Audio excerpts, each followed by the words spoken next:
mtoto wa Adamu, mtoto wa Beni. Tunayo imani kwamba mambo yatabadilika.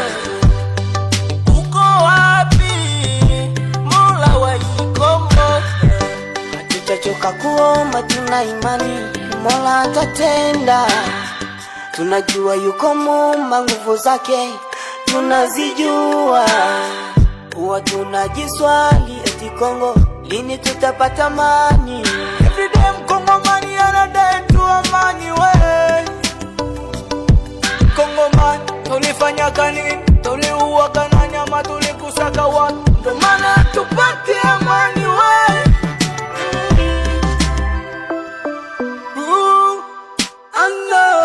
Wakongomani tunazidi kulia usiku na mchana, mziki wa masasi tunakosa tufanyeje? Amani ni amani, lazima tupiganishe, na ndo maana tunaimba ili amani turudishe. Mungu Baba, tumefanya kosa gani? Mwenyewe umesema tuwapende majirani. Sasa majirani wametukosesha amani, wametuchinja kila siku, sijui wanataka nini. Tumechoka na vilio, ndio maana twakualika Mola, panguza chozi letu, Wakongomani tunalia. Stope alangere, tobo imasasi, nalingi totonga mboka na biso ya Kongo.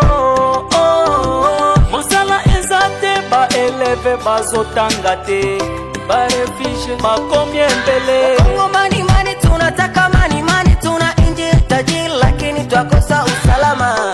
Wangu na imani ipo siku tutapata amani.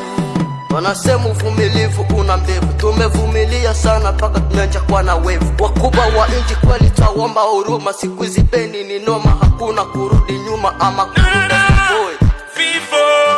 Vifo vimejaa vingi,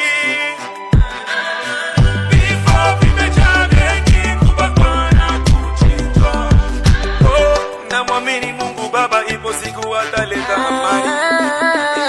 Kuna imani iko siku Mola atajibu ombi letu. Kuna imani iko siku Mola atajibu ombi letu. Tunataka amani, amani, amani, amani. Ndani ya Kongo hatuna amani. Tunataka amani, amani, amani.